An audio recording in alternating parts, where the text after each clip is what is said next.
నమస్తేనే. నమస్తే నమస్తే. ఎట్లా ఉంది ఇప్పుడు రేవంత్ రెడ్డి వచ్చి ఒక సంవత్సరం అయిపోతుంది, మీకు ఎట్లా అనిపిస్తుంది? మంచిగానే ఉంది, మంచిగానే చేస్తుండు. కానీ ఆయన ఈ లోన్ ఇచ్చిండు కదా, అది మాఫ్ చేసిండు కదా, అలా 2 లక్షలు అందరూ చేయాలి. ఆయన మరి ఎక్కువ చేయలేదంటే అది మిగులుతుందే వాడు కట్టుకుంటాడు ఎక్కువ. కానీ పక్షపాతం లెక్క ఆయనకి ఇచ్చే ఈయనకి ఇవ్వకపోతే ఎట్లా?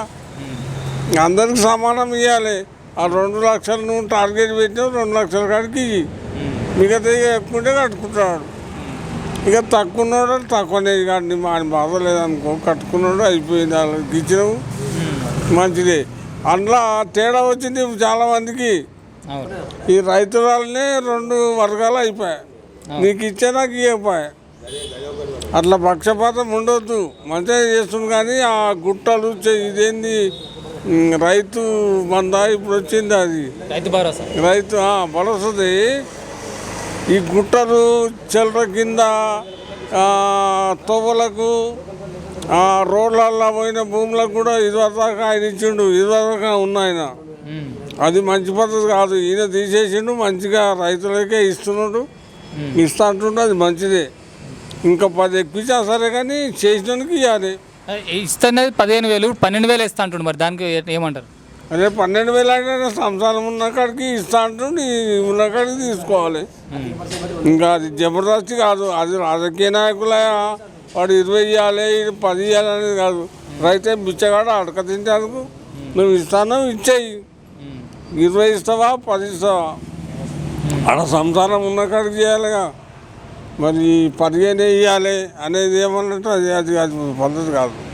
గవర్నమెంట్ ఆలోచన చేసుకొని అందరికీ మంచి ఎకరాకు 12,000 ఇస్తా అంటుడుగా అన్నాడు కదా. 12,000 తీసుకుంటే మంచిది. మరి నాకు ఒకటే కావాలి, 20,000 కావాలి, 30,000 కావాలంటే ప్రతిపక్షాలు మస్తుగా అంటారు. వాళ్ళ అన్నుడు కాదు, వాళ్ళు చేసింది చక్కగా చేసిరట, వాళ్ళు కూడా కట్టి. వాడు అసలు రైతులనే లెక్క చేయలే, రైతుని ఇంటికి రానిచ్చిండా? ఏ రైతులను గౌరవించిండా? రైతు సంఘం పెడితే రైతులను అసలు రైతు దినోత్సవం చేయలే. రైతుకి ఏం గౌరవించిండు ఆయన? ఇంకా రైతుని పిలిచేమన్నా మాట్లాడినిచ్చిండా? ఎవరిని లోపలికే రానియలే దొర. మరి ఈయన పోయి అయితే మాట్లాడుతున్నారు కదా అందరు పోయిన దానికి. మరి అది పద్ధతి. ప్రజాస్వామ్యం అంటే అందరిని చూడాలి అట్లా. కానీ నువ్వు రావద్దు, మీరంతా ఎల్లుగాడు మల్లగాడు చెప్తున్నానా నేను అట్లా. నేను రైతును, నాకేం అనుభవం లేదా, ఉన్నకాడు నేను కూడా చెప్తా. నేను చెప్పింది నేను చెప్పిందే చేయాలని లేదు, 10 మందిని ఆలోచన చేసుకొని చెయ్యి. ఇప్పుడు ఈ గవర్నమెంట్ కూడా అందరిని ఆలోచిస్తూ చేస్తూ అందరిని ఆలోచన చేస్తుంది. మంత్రివర్గాన్ని కూడా అందరు ఖర్చు కట్టుకొని మాట్లాడుతుండ్రు, అది మంచి పద్ధతి.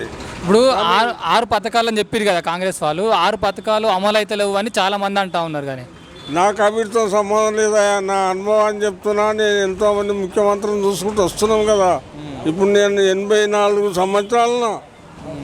మరి ముఖ్యమంత్రులు వాళ్ళు ఎవరెవరు చూసింది వాళ్ళు చేస్తారు. నువ్వు అంతే ఇవ్వాలి, నువ్వు 6 చెప్పినావు 10 చెప్పినావు ఇవ్వాలంటే ఏమన్నట్టు?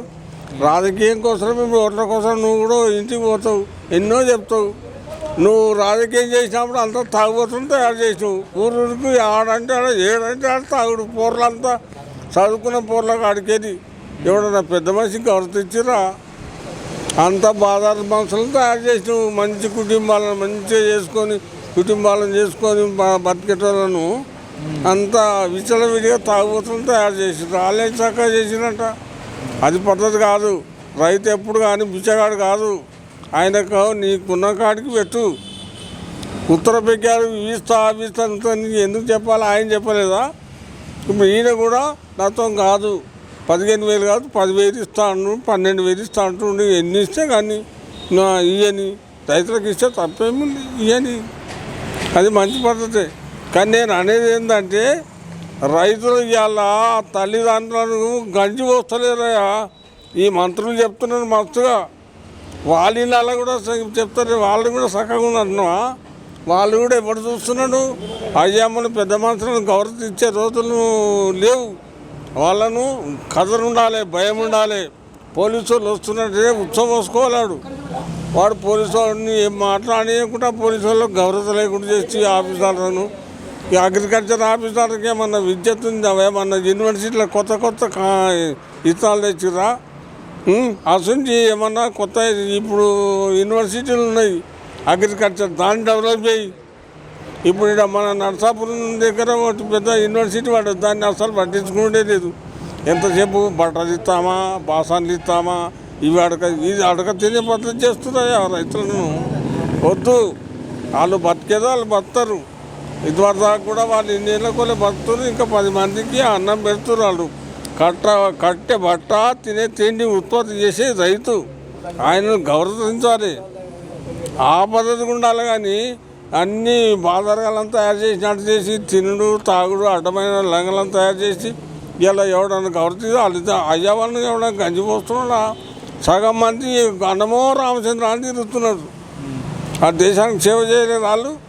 ఇప్పుడు ఒక గవర్నమెంట్ ఉద్యోగస్తునికి ఆడు రిటైర్డ్ అయిపోతే వానికి పెళ్ళానికి పిల్లలకి అన్నిటికీ సౌలభ్యం చేస్తున్నారు. మరి రైతు ఇన్ని రోజుల కొలే చేస్తున్నాడు. ఆయన అడుకోవాలి ఊరికే. మీకు తెలియదు, ఆ ముసలోడు రైతులు పెద్ద మనిషి అవుతుండ్రు, 60-70 ఏళ్ళు 80 ఏళ్ళ దాకా అయినా అవుతున్నాక వాళ్ళు ఎవరి మీద ఆధారపడతారు? ఎవరిని చెప్పుకుంటే ఎవడన్నా తింటుండా? ఓ సర్పంచ్ తింటాడా, ఓ మండల ప్రెసిడెంట్ తింటా, ఓ ఎమ్మెల్యే తింటా. ఈడెందుకు వచ్చినా పొద్దుగాలే అవగానే దరిద్రం ఒకపోడు అంటారు. రైతుకిన పోయి ఆడ కూర్చొని అని చెప్పుకున్నామంటే అందరు పోయితే మాట వింటాడు. కానీ ఈ రైతు పోతే కూడా తింటుండా? ఈడెందుకు వచ్చిండా దరిద్రం ఉండకూడదు. పొద్దుగాలే మీరు ఒక దరిద్రం చూసినట్టు ఈయన రైతు ఎందుకు వచ్చిండు? రైతు వస్తే అట్లా ఉన్నది. ఇప్పుడు ఆయనకి ఎవరిని గౌరవించలేడు. అది ధైర్యం, అది గౌరవించేటట్టు ప్రభుత్వమే చేయాలి. తల్లిదండ్రులకు ఇప్పుడు మొన్న సుప్రీంకోర్టు తీర్మానం చేసింది, ఒక తీర్పు చెప్పింది. ఎవడైతే తల్లిదండ్రులకు సరిగ్గా చూడరో వాళ్ళ ఆస్తి మొత్తం తీసేస్తాను. అది మంచి పద్ధతి. అట్లా భయం అనేది ఉండాలి. నువ్వు కొట్టు తిట్టమని కాదు, ప్రజలలో అభిమానం ప్రేమ అనేది ఉండాలి. రైతు అంటే ఏంది? ఆయన పెద్ద మనిషి అయినా లేకపోతే ఎవడైనా అవుతాడుగా. నువ్వు కూడా అవుతావు, నేను కూడా అవుతా. మరి వాళ్ళని గౌరవ తీయాలన్నా వద్దా? మరి వాళ్ళని గౌరవ తీయాలి. రైతు దినోత్సవం చేసే రైతుల దినోత్సవం ప్రభుత్వమే చేయాలి. రైతును సన్మానం చేస్తున్నా చేయాలి. రైతును దినం పెట్టుది రైతు దినోత్సవం. మేము ఇప్పుడు గుమ్మడిదల కాడ నవంబర్ 23 తాగినాడు తప్పకుండా చేస్తాం. ఈడ ఇప్పుడు 30-40 ఏళ్ళ కోరే. మరి అట్లా అన్ని గ్రామాలలో కూడా చేయాలి. మొత్తం గవర్నమెంట్ చేయాలి. రైతు వేదికలు చేసిర్రు పోయిన గవర్నమెంట్, అది మంచి పద్ధతి. ఊరికి రైతు వేదికలు చేసిర్రు, వాడతలేరుగా. అది వాడకపోయినాయా రైతులను గౌరవించినట్టుగా, అది మంచి పద్ధతి. కొత్త టెక్నాలజీతో అవేంటి గోదాములు కడితే నీ పంట నిల్వ పెట్టుకుంటారు. గ్రీన్ హౌజులు కట్టు. కూరగాయలు ఇప్పుడు టమాటాలతో వెలక వస్తున్నారు. ధర లేదు, 10 రూపాయలకు 50 రూపాయలు, 10 రూపాయలు, 50 రూపాయలకు బాక్స్ అవుతుంది. అసలు ఇప్పుడు ఏం చేసుకుంటారు? కోల్డ్ స్టోరేజ్ ఉంటే అలా పెట్టుకుంటారు. ఆవిడ లేకంగానే అయిపోగానే పాయ ధర పెరిగి ఎవరో 100 రూపాయల కిలో. ఎట్లా అంటే ఎట్లా? అట్లా కాదు. దానికి టెక్నాలజీ ఉన్నది. ఇంత నీ చదువుకున్న పిల్లలు ఇంతమంది ఉన్నారు, ఇంత సైంటిస్టులు ఉన్నారు. ఏదంటే వాళ్ళు చేస్తారు. ఇలా ఉత్పత్తి చేస్తున్నారు అంటే ఇంత పంట ఉత్పత్తి ఎట్లయితుంది? సైంటిస్టులతోనే కదా. కాబట్టి దానికి వ్యవసాయాన్ని డెవలప్ చేయి. ఇక తాగుబోతనం చేసి వాళ్ళని తాగుబోతనం వాళ్ళ వీళ్ళని చేసిర్రు. ఏం చేసినారు? ఆ గవర్నమెంట్ ఈ గవర్నమెంట్ అని కాదు. ఇప్పుడు మేము రాజశేఖర రెడ్డి ఉన్నప్పుడు నేను కూడా ఇక్కడ రైతుల గురించి తిరిగిన, నాకు అనుభవం ఉంది. రాజశేఖర రెడ్డి పద్ధతిగా చేసిండు. అట్లా చేయదు. మంచి పేరు తీసుకురావాలి. కానీ అది ఇస్తామా ఇది ఇస్తామా, బర్రెని ఇచ్చిండ్రు, బండ్లు ఇచ్చారు, అన్నీ పోయినాయి. ఇలా భూమి ఇస్తే, ఇలా భూమి ఉంటే ఆ భూమి చేసుకొని బతికేటోళ్ళు దాని మీద ఉత్పత్తి చేస్తారు. ఇప్పుడు ఎంతోమంది గవర్నమెంట్కు ఆలోచన ఏముంది? ఇంకా ఎప్పుడు ఏమి ఇస్తారు, ఏమి శాంక్షన్ ఇస్తారు? ఇప్పుడు అడక తినడం లెక్క తయారు చేస్తారు రైతులను. వద్దు, రైట్, థ్యాంక్ యూ. ఆ? నమస్తేనే. నమస్తే. ఎట్లుంది ఇప్పుడు కాంగ్రెస్ పాలన ఏడాది అవుతుంది, మీకు ఎట్లా అనిపిస్తుంది? మేము గుమ్మడిదల గ్రామం మండలం సంగారెడ్డి జిల్లా. పాలన అంటే ఇప్పుడు కాంగ్రెస్ గవర్నమెంటు దేవిలాలు ఉండంగా అది మన్మోహన్ సింగ్ ఉండంగా దేశవ్యాప్తంగా రైతులు బాగా ఆర్థికంగా దెబ్బతిన్నారని రుణమాఫీ చేసారు. అటు తర్వాత మన ఉమ్మడి ఆంధ్రప్రదేశ్లో రాజశేఖర్ రెడ్డి రుణమాఫీ చేసిండు. ఈ రుణమాఫీ అనేది మళ్ళా తెలంగాణ చంద్రబాబు నాయుడు ఉండగా కరెంటు కానీ టెక్నాలజీ నూతన ఇజ్రాయెల్ టెక్నాలజీ తీసుకొచ్చి డ్రిప్పు 70 నుంచి 90% దాకా చంద్రబాబు నాయుడు ఇచ్చిండు. అటు తర్వాత రాజశేఖర్ రెడ్డి ఇచ్చిండు. డ్రిప్పుతోని చాలా డెవలప్మెంట్ అయింది. అంతకుముందు రామారావు ఏదైతే స్లాబ్ సిస్టమ్ పెట్టిండో, కరెంటు స్లాబ్ సిస్టమ్ పెట్టితే రైతులు లక్షలాది రూపాయలు కట్టి బోల్ వేసి భూమి సేద్యం చేసి ఓ కాల్వల కింద ఉత్పత్తి చేసినంత ధాన్యం పండించి ఈ దేశానికి ఆదాయం తీసుకొచ్చారు. అట్లాంటి సంస్కరణలు ఉంటే బాగుంటుంది. మిగతా ఈ రేవంత్ రెడ్డి గవర్నమెంట్ వచ్చినాక రైతులకు 85% రుణమాఫీ చేసిండు. మిగతా వాళ్ళకు కూడా వాళ్ళు కూడా ఉత్పత్తి చేస్తూ ఉన్నారు. వాళ్ళకు కూడా రుణమాఫీ ఆ 2 లక్షలు ఏదన్నా లింకులుండి తప్పుపడ్డా కానీ అవిటిని కూడా చేయాలి. దానికి ఆ గవర్నమెంట్కు 80%, 85% మార్కులు వేస్తున్నాం. రాగానే నిరుద్యోగులకు ఉద్యోగాలు ఇచ్చి కొంతమందికి ఉపాధి కల్పించి వాళ్లకు మానసిక ధైర్యాన్ని తెచ్చి చేసింది. దానికి 80% మార్కులు ఇస్తున్నాం. ఏదైతే రైతులు అది పిల్లలు ఉన్నారో హాస్టళ్ళు కానీ మిగతా కాలేజీలు పిల్లలకు సబ్సిడీలు ఇచ్చి వాళ్ళకు విద్యా విధానాన్ని టీచర్లను లెక్చరర్లను సంస్కరించి వాళ్లకు ఉద్యోగాలు ఇచ్చి ఆ సంస్థను అంతా చేసినందుకు 80 మార్కులు ఇస్తున్నాం. రోడ్డు రవాణా కూడా రైతులకు దేశంలో ప్రజలు చాలామంది అవసరాలు కానీ మిగతాయి అన్నీ పెరుగుతూ ఉంది. జనాభా పెరిగినప్పుడు విదేశ కంపెనీలు తీసుకురావాలి. వాళ్ళ దగ్గర అరాచకం చేసి మేము మాకు ఇన్ని పైసలు ఇర్రి పర్సంటేజ్ ఇర్రి చేయర్రి అని అంటే వాళ్ళు ఇక్కడికి వెళ్ళిపోతూ ఉంటారు. ఏదైతే ఇంతకుముందు పాత రోజులలో భూమి పాడి పంటలు ఉంటే జీవన ప్రమాణాలు పెరిగేది.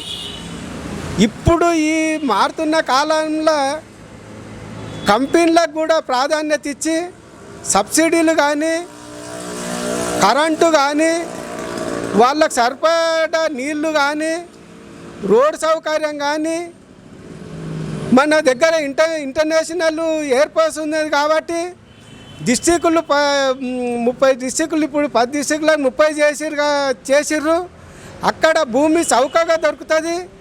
అక్కడ ఎయిర్పోర్ట్స్లు కూడా కొన్ని వేసినట్టుగా ఉంటే విదేశీ కంపెనీలు అక్కడ వచ్చి కంపెనీలు పెట్టి పిల్లలకు ఎక్కడోళ్ళకి అక్కడ ఉపాధి దొరుకుతుంది. ఐఐటి కూడా అక్కడ సౌకర్యాలు ఎయిర్పోర్ట్స్లు ఉంటే ఐఐటి కూడా అక్కడ వేస్తే వాళ్ళకు కొంతమంది పిల్లలు మంచి చదువుకొని వాళ్ళ జీవితంలో నిలదొక్కగలుగుతారు. అట్లాంటి పనులు చేయాలి.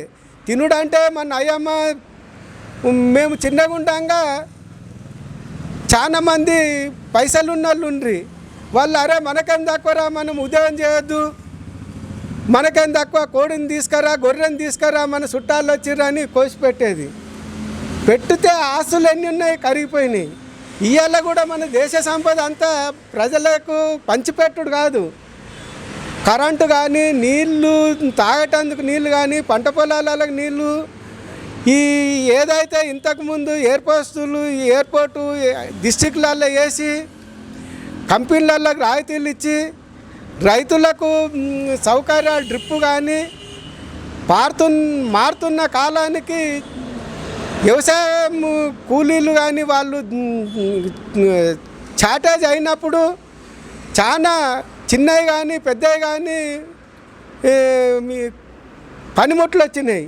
అవన్నీ సమకూర్చినట్టయితే ఆర్థికంగా బాగా రైతుకు ఇంకా ఎక్కువ సేద్యం చేసి ఖర్చును కూడా తగ్గించుకొని గవర్నమెంట్ చాలా సబ్సిడీలు ఇవ్వాలి. 12,000 రైతు భరోసా ఇస్తున్నారు కదా, దాని గురించి ఏమంటారు? రైతు భరోసా అనేది ఇంతకుముందు గవర్నమెంట్ మేము చిన్నగుండంగా 70-75 కూడా బలరన్ ఇచ్చిర్రు, మోటార్లు రేసి ఇచ్చిర్రు, బావులు తోడిచ్చిర్రు, ఎడ్లు బండ్లు ఇచ్చిర్రు, పాడి పశువులు ఇచ్చిర్రు.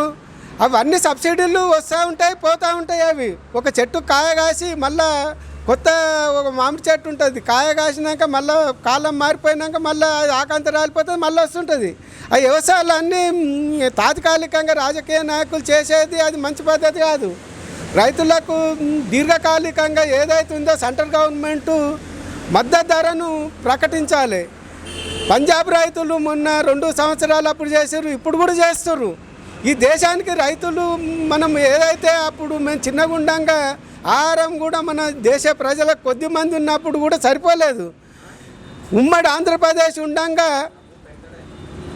అగ్రికల్చర్ సంస్కరణలు తెచ్చినప్పుడు సబ్సిడీలు ఇస్తామంటే రైతులు మంచి హైబ్రిడ్ వంగడాలు కానీ శాస్త్రవేత్తలకు బాగా బడ్జెట్ కేటాయించి యూనివర్సిటీలను బలోపేతంగా చేసినాక మనము కొన్ని రోజులలోనే ఉత్పత్తి పెంచి ఈ దేశానికి అన్నదాత అనేది పేరు వచ్చింది ఆంధ్రప్రదేశ్కు.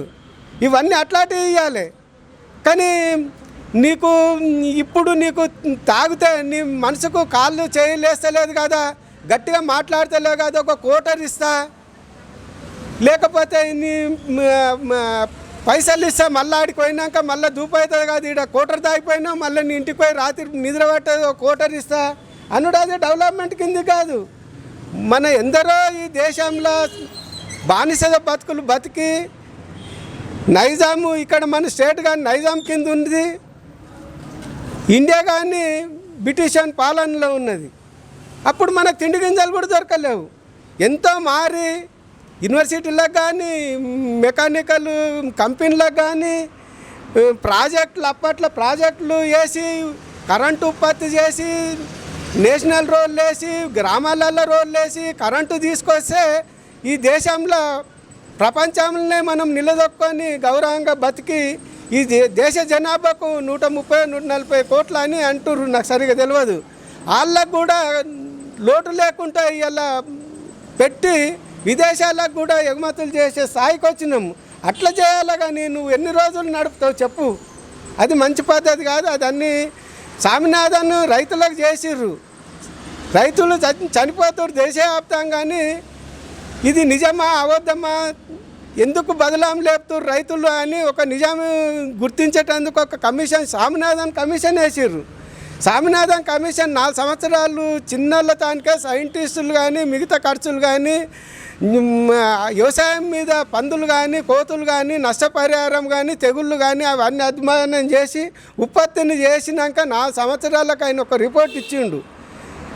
రైతులు నష్టపోతుర్రు, నిజమైన రైతులు నష్టపోతుర్రు, వాళ్ళకి సరిపోతలేదు. ఇంకా 25 వాళ్ళు పెట్టిన పెట్టుబడికి ఇంక 25 కలిసి ఇవ్వాలని చెప్పిర్రు.